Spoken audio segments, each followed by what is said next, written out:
Good morning students. અગાઉના વિડીયોમાં આપણે વાક્યના પ્રકારમાં સાદું વાક્ય અને સંયુક્ત વાક્ય એ બે પ્રકાર ઉદાહરણ સહિત સમજ્યા હતા. આજના વિડીયોમાં ત્રીજો પ્રકાર છે, એનો સંકુલ વાક્ય વિશે અભ્યાસ કરીશું. અગાઉના વિડીયોમાં આપણે સંયુક્ત વાક્ય જોયું હતું. એની અંદર ક્યારેક એવું પણ બનતું હોય છે કે કેટલીક વખત બે કરતાં એક જ ક્રિયા કરતા હોય અથવા તો એક કરતાં બે ક્રિયા કરતા હોય, ત્યારે સંયુક્ત વાક્યમાં એનો ઉલ્લેખ બે વાર કરવામાં ન આવ્યો હોય તો પણ એ સંયુક્ત વાક્ય જ હોય છે.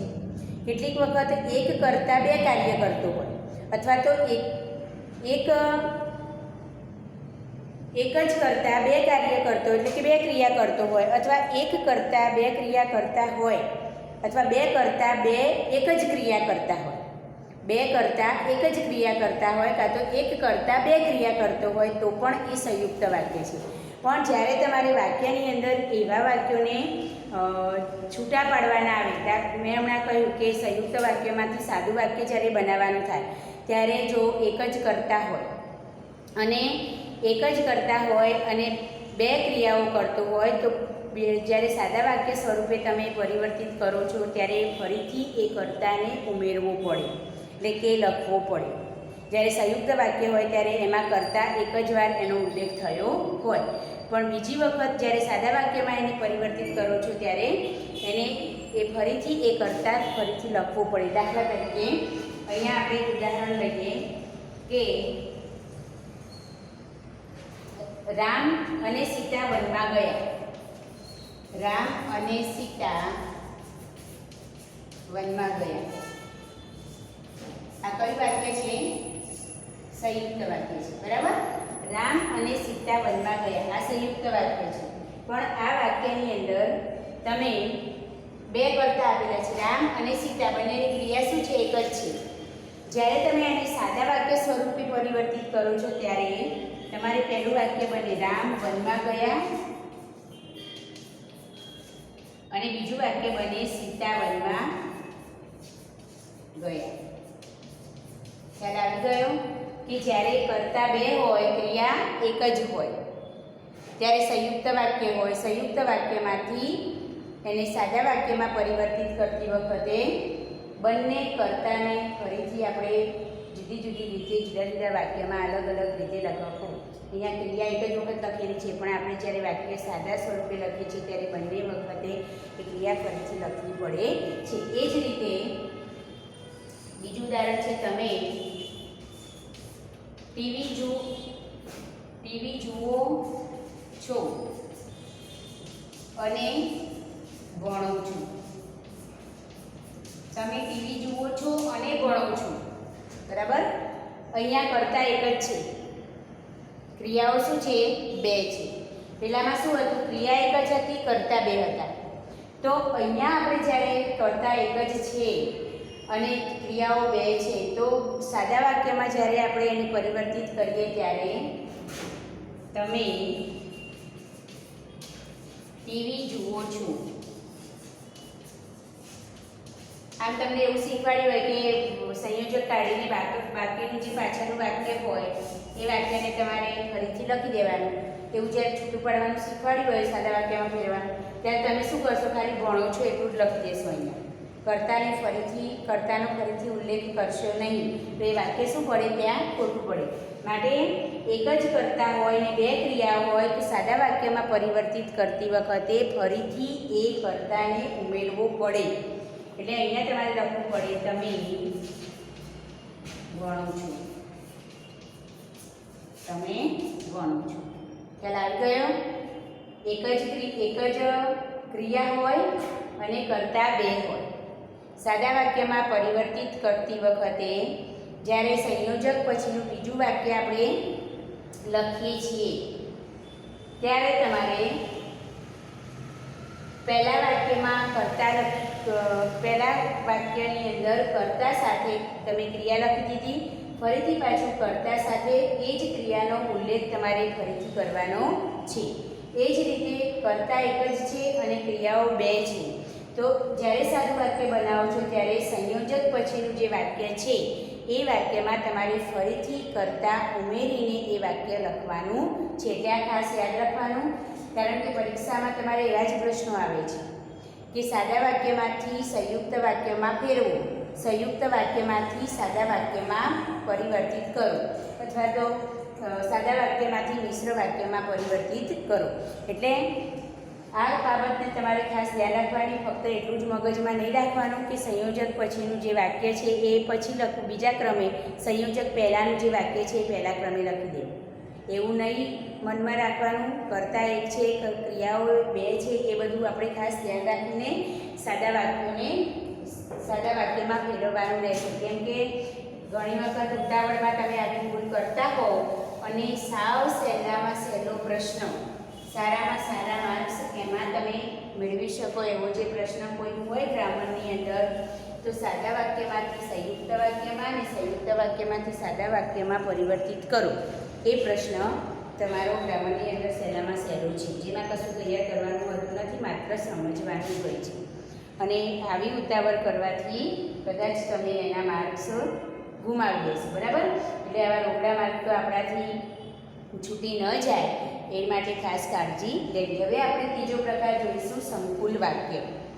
સાદું વાક્ય જોયું જેની અંદર એક જ ઉદ્દેશ્ય અને એક જ વિધેય. સંયુક્ત વાક્ય જોયું એની અંદર બંને વાક્યો કેવા હોય? સ્વતંત્ર, એટલે કે મુખ્ય હોય, એકબીજાથી સ્વતંત્ર અર્થ ધરાવતા હોય અને છતાં સંયોજક દ્વારા જોડાયેલા હોય, એને આપણે સંયુક્ત વાક્ય કહીએ. હવે સંકુલ વાક્યમાં શું છે કે આમાં પણ સંયોજક દ્વારા જ વાક્ય આપણે જોડવાનું છે, પણ એક વાક્ય જે છે એ મુખ્ય હોય અને બીજા અન્ય જે વાક્યો છે એ ગૌણ હોય, એટલે કે એક વાક્યને આધારિત હોય એવું, એટલે સંકુલ વાક્ય, જેમાં એક મુખ્ય વાક્ય અને એકથી વધુ ગૌણ વાક્યો હોય છે. અને મુખ્ય વાક્યનો અર્થ સ્પષ્ટ કરવા માટે ગૌણ વાક્યોની મદદની જરૂર પડે છે. દાખલા તરીકે આપણે જોઈએ, જો તમે જપ કરીને બેસી રહેશો તો, જો તમે જપ કરીને બેસી રહેશો તો, ભૂરીને ભૂખી મારી નાખશું, ભૂખે મારી નાખશું. બીજું વાક્ય,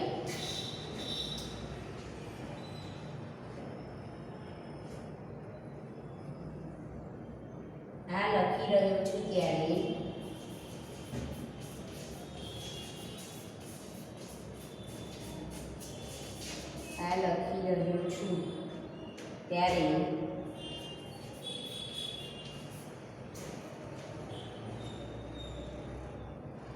સ્મૃતિમાં ચિત્રો ઉપસી આવે છે.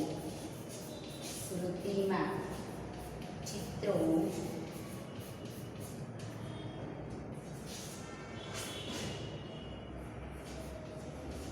ઉપસી આવે છે.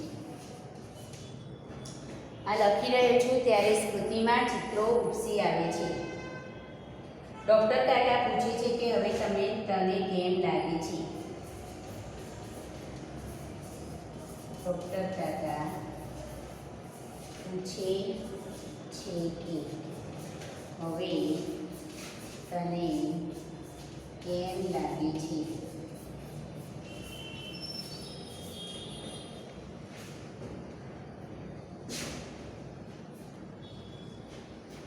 જેમની પહોંચ નહોતી, જેમની પહોંચ નહોતી, તેમણે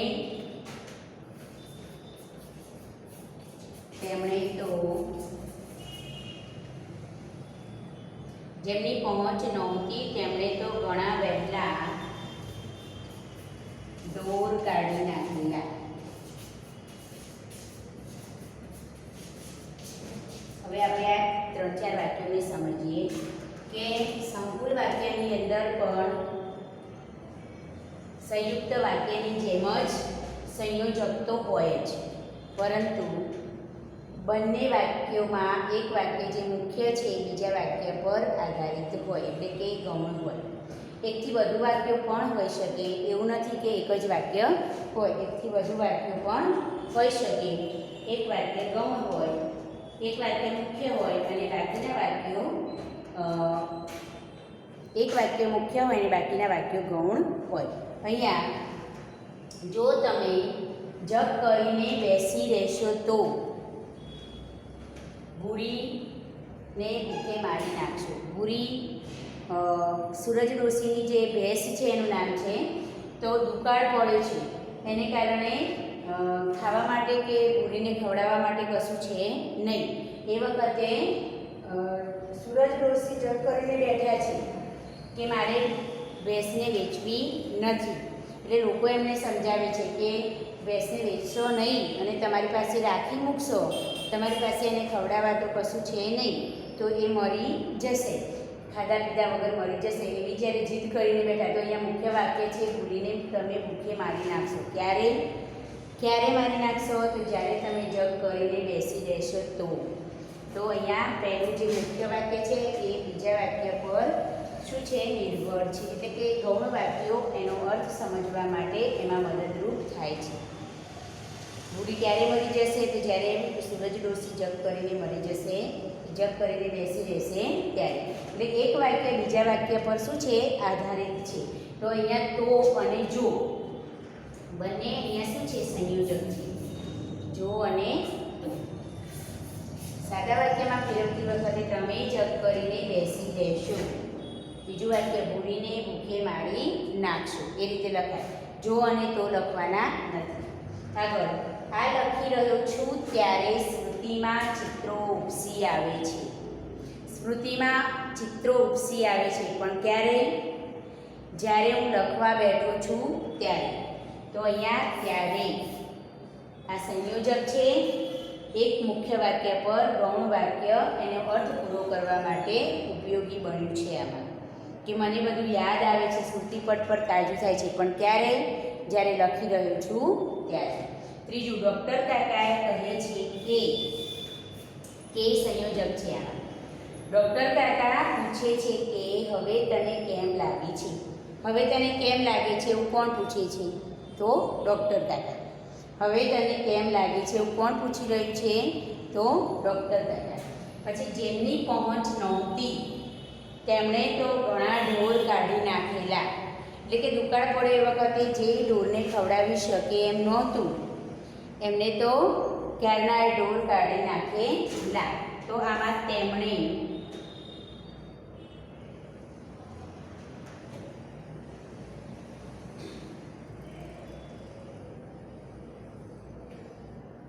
અને જેમની.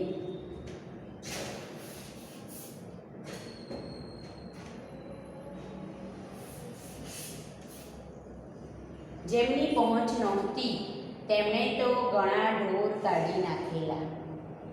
હવે જેમને એટલે કે જેની પહોંચ નહોતી, જે ખવડાવી શકે એમ નહોતા, તેમને તો ઢોર. અહીંયા બંને વાક્યો એક કોને ઢોર કાઢી નાખેલા? કે જેમની પહોંચ નહોતી તેમને.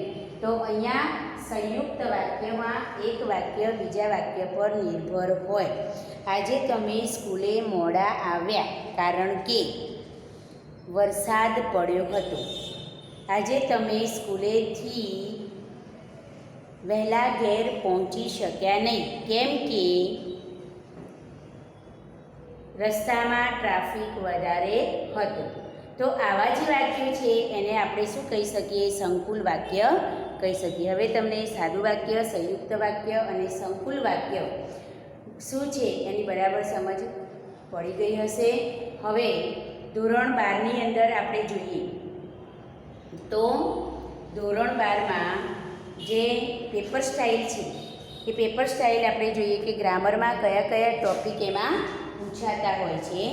એના આધારે તમને ખ્યાલ આવે કે તમારે તૈયારી કેવી રીતે કરવી. તો અહીંયા આપણે પહેલાં જોઈએ તો પહેલો જે પ્રશ્ન છે વિભાગ એ. કુલ તમારું 100 માર્ક્સનું પેપર હોય. 100 માર્ક્સના પેપરની અંદર વિભાગ એ. તો વિભાગ એની અંદર તમારે પહેલો જે પ્રશ્ન છે એ 4 માર્ક્સનો હોય, જેમાં ગદ્ય પદ્ય આધારિત જે પ્રશ્નો છે એમાં પદ્ય આધારિત 4 પ્રશ્નો હેતુલક્ષી એટલે એક એક શબ્દમાં જવાબ આપી શકાય એવા 4 પ્રશ્નો લખવાના અને એના કુલ 4 ગુણ, જેમાં ગુજરાતી ભાષાના આદિકવિનું નામ લખો તો નરસિંહ મહેતા, રામબાણ કાવ્યનું સાહિત્ય સ્વરૂપ જણાવો તો ભજન. એ રીતે એવા જ એક શબ્દમાં લખી શકાય એવા 4 પ્રશ્નો, એના 4 માર્ક્સ.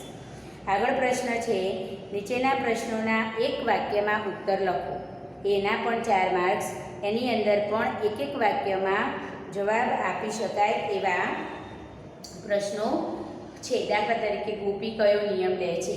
તો કાળી વસ્તુને કે શ્યામ રંગની વસ્તુને સ્પર્શ નહીં કરવાનો કે નહીં જોવાનો નિયમ લે છે. એવી એક એક વાક્યના એ 4 માર્ક્સના 4 પ્રશ્નો. પછી આવશે 4-5 વાક્યોમાં ઉત્તર લખો. 4-5 વાક્યમાં ઉત્તર લખો.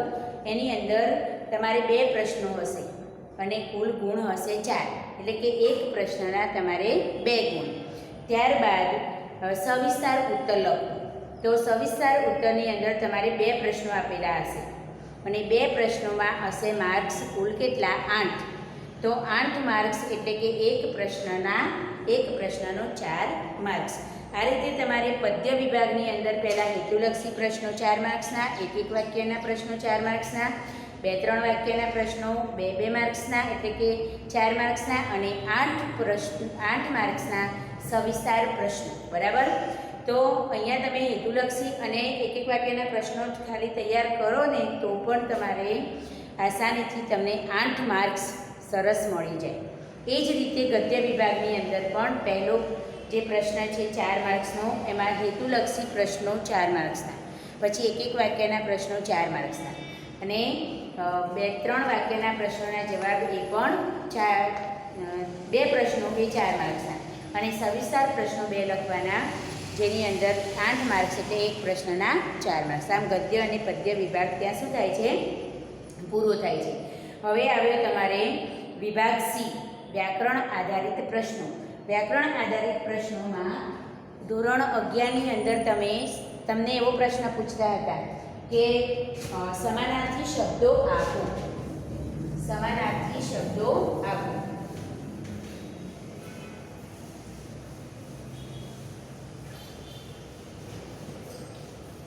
જ્યારે અહીંયા તમારે સમાનાર્થી શબ્દો આપવાના નથી, પણ સમાનાર્થી શબ્દોની જોડ બનાવવાની છે.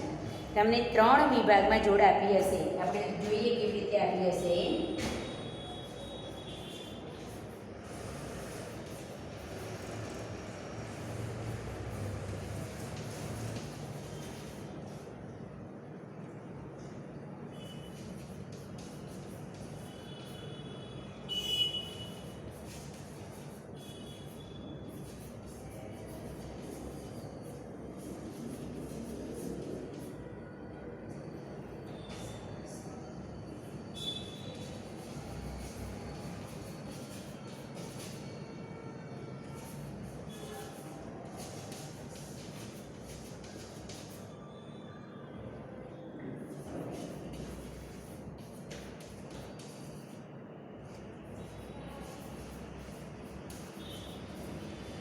આ પ્રમાણે તમને 2 માર્ક્સ આના કુલ તમને 1, 2, 3, 4 ને 5 સમાનાર્થી શબ્દો આપ્યા છે. એમાંથી તમારા 4 સાચા પડવા જોઈએ.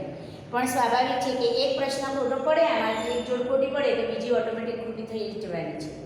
એટલે એ ખાસ ધ્યાન રાખવાનું. અહીંયા આ જે પ્રશ્ન છે તો તમારે ક્રમબદ્ધ રીતે એનો જે ક્રમ આપ્યો એ પ્રમાણે તમારે લખવાનું છે. તમારે જવાબમાં 25, 26, 27, 28 અને 29 આ રીતે તમારે આટલો ક્રમમાં આટલો વિભાગ તો લખી જ દેવાનો. હવે તમારે શું કરવાનું છે આન્સર લખતી વખતે કે આ જે વિભાગ આપ્યો છે એમાંથી પહેલામાં જે બંધ બેસતું હોય એ લખવું અને આ વિભાગમાંથી આને જે બંધ બેસતું હોય એ લખવું. તો અહીંયા 52 છે. તો 52 એટલે અહીંયા હું એનો જવાબ લખું તો 52 પવિત્ર અને શુદ્ધ. આ રીતે તમારે એનો આન્સર લખવું પડે. ફક્ત આ 2 એકલું લખી દો તો ચાલે નહીં. એટલે 3 એ 3 વસ્તુ તમારે લખવી પડે. બીજું છે આકાશ. તો આકાશ, નભ અને ગગન. આમાં નભ આપેલો છે ને આમાં ગગન આપેલું છે. અખિલ, અખિલ શબ્દની અંદર અહીંયા તમને આપ્યું છે પૃથ્વી અને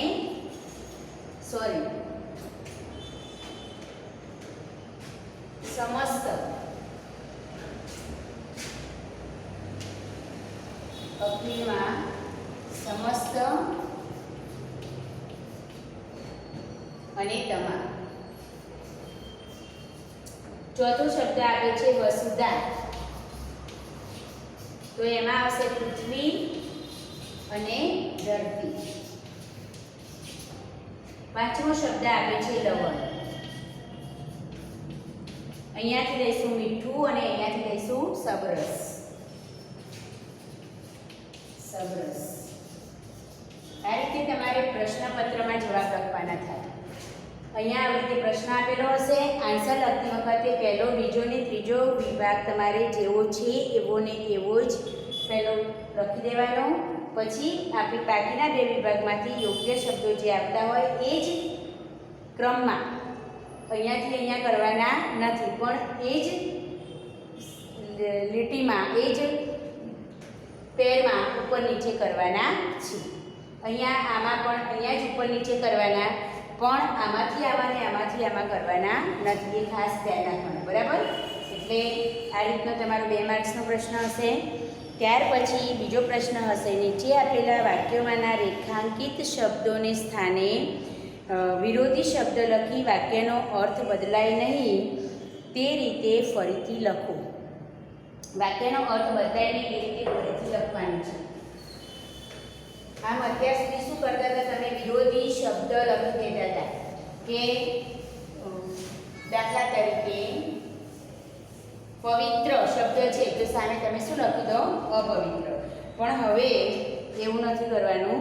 રેખાંકિત શબ્દોના સ્થાને વિરુદ્ધાર્થી શબ્દ મૂકવાનો પ્લસ વાક્યનો અર્થ બદલાય નહીં એ રીતે તમારે વિરોધી વાક્ય લખવાનું છે.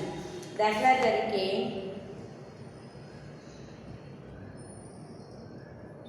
ભગવાને સંમતિ દર્શાવી. ભગવાને સંમતિ દર્શાવી. આ પ્રશ્ન છે. તો અહીંયા સંમતિ નીચે અંડરલાઈન કરેલી, તો તમારે શું કરવાનું? સંમતિનો વિરોધી શબ્દ લખવાનો છે. ભગવાને અસંમતિ દર્શાવી નહીં. અસંમતિ દર્શાવી નહીં. વાક્યનો અર્થ બદલાવવો જોઈએ નહીં. અહીંયા તમારે અંડરલાઈન કરી દેવાની, બરાબર? સંમતિ તો અસંમતિ, તો દર્શાવી તો અહીંયા અસંમતિ દર્શાવી નહીં, એનો મતલબ એમને સંમતિ આપી. તમારી વાત સાચી છે. તમારી વાત સાચી છે. સાચી નીચે તમારે અંડરલાઈન કરેલું છે. તો તમારી વાત ખોટી નથી. ખોટી નથી, બરાબર? વાક્ય હકાર છે તો નકાર થઈ જશે, નકાર છે તો હકાર થઈ જશે જ્યારે વિરોધી શબ્દ મૂકશો ત્યારે. એવા 2 માર્ક્સના તમારે 4 વાક્યો લખવાના. ત્યાર પછી શબ્દ સમૂહ માટે એક શબ્દ આપો. એ તો પાઠ્યપુસ્તકમાં આવતું જ હોય છે અને તમે એને અભ્યાસ કરો જ છો. એના પછી તળપદા શબ્દોના શિષ્ટ રૂપ છે 1 માર્ક્સના હશે. એ પણ આપણે પાઠ્યપુસ્તકમાં જે પાછળ શબ્દોના અર્થ આપેલા હોય છે એમાંથી જ આપણે પાઠમાં આવતા તળપદા શબ્દોના અર્થ આપણને મળી રહે. ત્યાર પછી સાચી જોડણી લખો. તો સાચી જોડણી એટલે કે ખોટી જોડણી આપી હોય એને આપણે સાચી લખવાની. એનો પણ શું છે? 1 માર્ક છે. હવે જે પ્રશ્ન શરૂ થાય છે એની અંદર કૌંસમાં દર્શાવેલ સૂચના પ્રમાણે લખો. એવા 6 વાક્યો લખવાના છે જેના 3 માર્ક્સ છે. આપેલા હશે તમને 7 વાક્યો, એમાંથી તમારે 6 જવાબ લખવાના છે અને 6 જવાબ લખો ત્યારે તમને 3 માર્ક્સ મળે એટલે 1નો અડધો માર્ક્સ. હવે એમાં કૌંસમાં તમને જે સૂચના આપી હોય ને એ પ્રમાણે તમારે લખવાનું છે. દાખલા તરીકે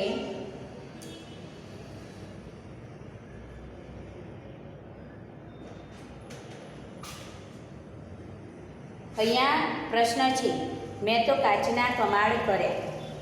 મેં તો કાચના કમાડ કર્યા. તો વિશેષણ શોધો.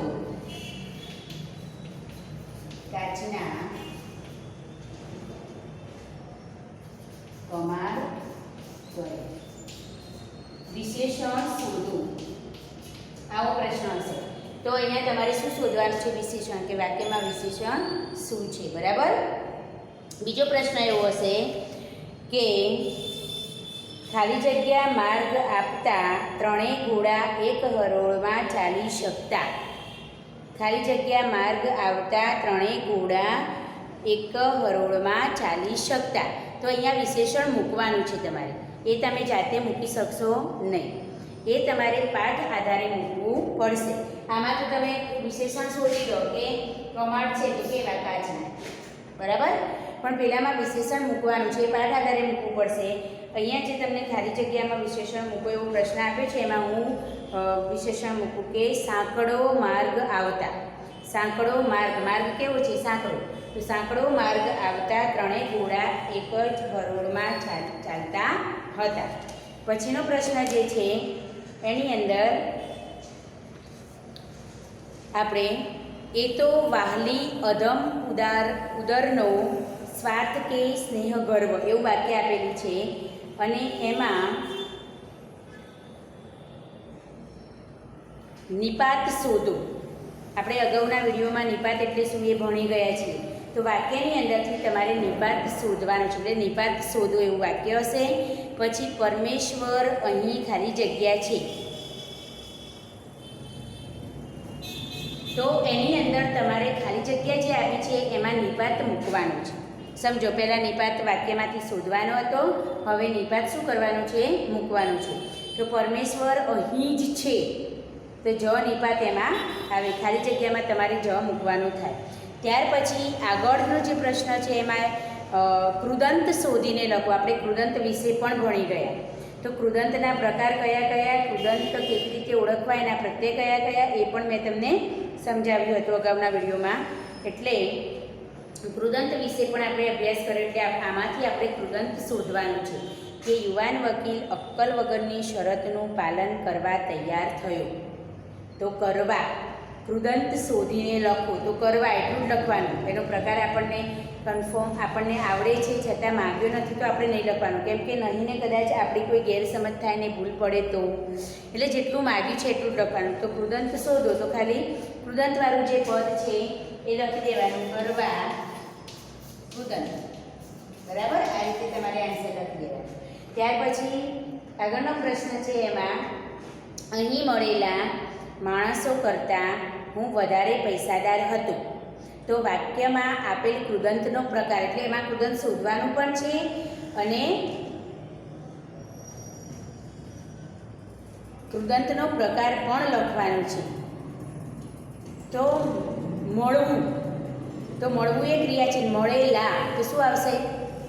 ભૂતકાળ, ભવિષ્યકાળ. સોરી, ભૂતકાળમાં નાર પ્રત્યય આવશે અને ભવિષ્યકાળ. તો આપણે મળેલા અને પછી શું લખવાનું છે? એનો પ્રકાર બી લખવાનું છે. પછી ત્યાર પછી આવશે કે એક ટેટામાંનો એક દાણો ખાલી જગ્યા ભાગો, કૃદંત મૂકો. તો આની અંદર પાઠના આધારે તમારે કૃદંત મૂકવાનું છે. એટલે આ જે 7 પ્રશ્નો તમને 3 માર્ક્સના આપે એની અંદર 3 વસ્તુ તમારે આવે: કૃદંત, નિપાત અને વિશેષણ.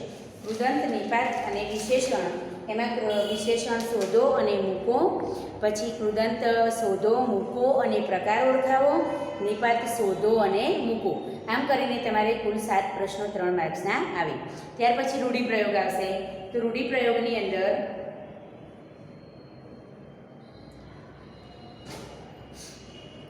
પાઠની અંદર આપણે આવતા હોય એટલે તૈયાર કરતા જ હોઈએ છીએ. ત્યાર પછી બીજો 3 માર્ક્સ 2 માર્ક્સના રૂઢિપ્રયોગ આવશે. ત્યાર પછી બીજો 3 માર્ક્સનો જે પ્રશ્ન આવશે એમાં સૂચના પ્રમાણે તમારે ઉત્તર લખવાના છે. સૂચના પ્રમાણે તમારે ઉત્તર લખવાના છે. એની અંદર પહેલો પ્રશ્ન જે છે એમાં 3 માર્ક્સ અને 3 પ્રશ્નો 3 માર્ક્સ અને 3 પ્રશ્નો, એટલે 1 માર્ક્સનો એક પ્રશ્ન, જેની અંદર તમારે લેખન રૂઢિની દ્રષ્ટિએ વાક્ય સુધારો. લેખન રૂઢિની દ્રષ્ટિએ વાક્ય સુધારવાનું એટલે કે લેખન રૂઢિમાં આપણે જોડણીની ભૂલ હોઈ શકે, વિરામચિહ્નોની ભૂલ હોઈ શકે, જે શબ્દો છૂટા પાડવાના છે એ શબ્દો આપણે અંદર વાક્યની અંદર ભેગા લખેલા હોય અથવા તો જે ભેગા લખવાના છે ત્યાં છૂટા પાડેલા હોય, આવી જે નાની નાની લેખન રૂઢિની દ્રષ્ટિએ જે ભૂલો હોય વાક્યમાં એ આપણે શું કરવાની છે, શોધવાની છે અને એની પછી ફરીથી એ ભૂલ દૂર કરીને વાક્ય સુધારીને ફરીથી લખવાનું છે, એનો 1 માર્ક્સ. ત્યાર પછી વાક્યમાં ભાષા શુદ્ધ કરો, એટલે કે જોડણીની ભૂલ હોય કે વિરામચિહ્નોની ભૂલ હોય કે કર્તા પ્રમાણે ક્રિયાપદ ના હોય કે કર્તા પ્રમાણે ક્રિયાપદ પ્રમાણે એ જે ભૂલો હોય છે એ ભૂલોની આપણે દૂર કરીને વાક્ય ફરી લખવાનું છે, એટલે વાક્યમાં ભાષા શુદ્ધ કરો એવો એક પ્રશ્ન હોય છે. અને ત્રીજો પ્રશ્ન હોય છે પદક્રમ ગોઠવો, એટલે કે વાક્યોનો ક્રમ જે સામાન્ય રીતે હોય છે, કર્તા, કર્મ અને ક્રિયાપદ, પછી કર્તાનું વિશેષણ હોય તો કર્તા પહેલાં, કર્મનું વિશેષણ હોય તો કર્મ પહેલાં, ક્રિયાપદનું વિશેષણ હોય તો ક્રિયાપદ પહેલાં, એવું આપણે જે એનો જે રૂટિન એનો જે ક્રમ છે એ ક્રમ પ્રમાણે વાક્ય અહીંયા આડવરું તમને આપેલું હશે એ તમારે શું કરવાનું છે, ગોઠવવાનું છે. એટલે પદક્રમ ગોઠવો, વાક્ય શુદ્ધ કરો અને લેખન રૂઢિની દ્રષ્ટિએ વાક્ય સુધારો, એવા 3 પ્રશ્નો અને 3 માર્ક્સ, એટલે 1 માર્ક્સના એ પ્રશ્નો હોય છે. ત્યાર પછી એક પ્રશ્ન હોય છે કે પ્રત્યય સુધારો, તો વાક્યમાં આપેલો શું હોય, પ્રત્યય અલગ હોય તો એ પ્રત્યયને તમારે સુધારવાનો થાય, તો વાક્યની અંદર આપેલો પ્રત્યય સુધારો. ત્યાર પછી હમણાં આપણે જે શીખ્યા કે સંકુલ કે સાદા, સંયુક્ત કે સંકુલ વાક્યોને સાદા વાક્યમાં ફેરવીને ફરીથી લખો. તો હમણાં જ આપણે સમજ મેળવી કે સંકુલ વાક્ય કોને કહેવાય, સંયુક્ત વાક્ય કોને કહેવાય, સાદું વાક્ય કોને કહેવાય, કેવી રીતે લખવાનું છે. તો અહીંયા તમે 1-2 ઉદાહરણ આપણે જોઈ લઈએ.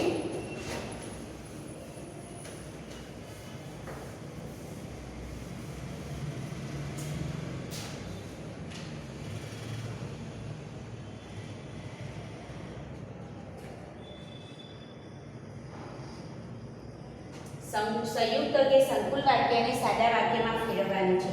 તો અગ્નિની સાક્ષીએ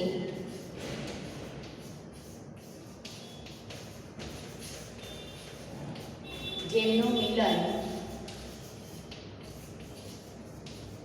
થયું હતું, જેમનું મિલન થયું હતું તે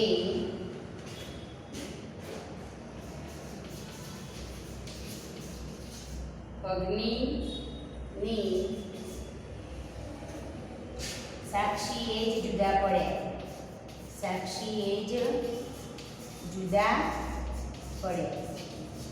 અહીંયા જુઓ, અગ્નિની સાક્ષીએ જ જુદા પડી રહ્યા છે. બરાબર, અહીંયા એક વાક્ય આપેલું છે. સૂચના એવી છે કે આપેલું વાક્ય સંયુક્ત કે સંકુલ બેમાંથી કોઈ પણ હોઈ શકે, એને તમારે સાદા વાક્ય રૂપે લખવાનું છે. તો વાક્યમાં જુઓ કેટલા સંયોજકો આપેલા છે, તમારે પહેલાં તો શોધવું પડશે. તો અગ્નિની સાક્ષીએ જેમનું મિલન થયું હતું, અહીંયા એક વાક્ય પૂરું થયું, અગ્નિની સાક્ષીએ જ જુદા પડી રહ્યા છે. તો અહીંયા બીજું વાક્ય પૂરું થયું, અહીંયા આપણને સંયોજક એક આપેલું છે તે. અહીંયા આપણે આન્સર કેવી રીતે લખવાનું છે તે અહીંયા લખીશું, જવાબ કરીને અગ્નિની સાક્ષીએ જેમનું મિલન થયું હતું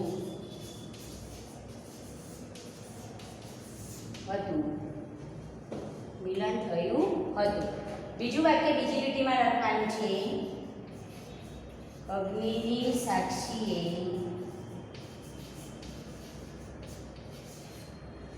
જુદા પડી રહ્યા છે.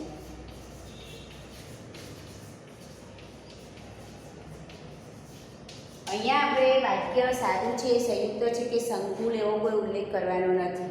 બરાબર, તમે ઈચ્છો તો તમે અહીંયા નીચે લખી શકો કે સંયોજક એ.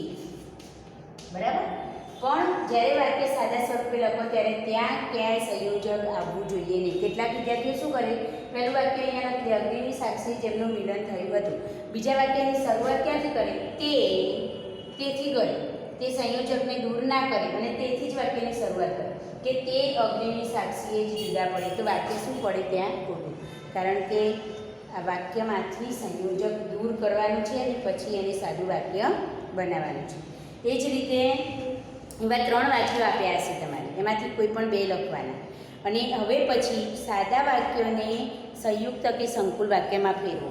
તમને પછી આપ્યું હશે આવું સાદું વાક્ય ત્યાં શું આપ્યું હશે પ્રશ્નપત્રમાં, તમારે એને ફરીથી શું કરવાનું છે, આ રીતે સંયોજક મૂકીને જોડવાનું છે. અહીંયા તમે પ્રશ્ન પર નાખવાનો, આ પ્રશ્ન અને આ જવાબ. સંયોજક આપણે શું કરવાનું છે, જાતે મૂકવાનું છે એમાં, પણ એ પાઠ આધારે સંયોજક હોવું જોઈએ.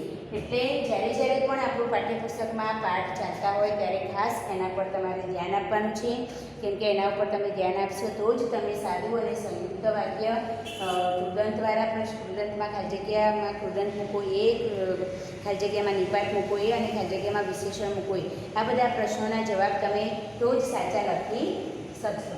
બરાબર, તો આ પ્રમાણે આપણે ગ્રામરમાં તમારે આટલા ટોપિક તમારે પરીક્ષામાં પૂછાય છે, એમાં 2 વાક્યો સાદા અને સંયુક્ત કે સંકુલ વાક્યમાં ફેરવીને લખો એવા તમારે 3 વાક્યો આપેલા હશે, તો તમારે 2 લખવાના છે.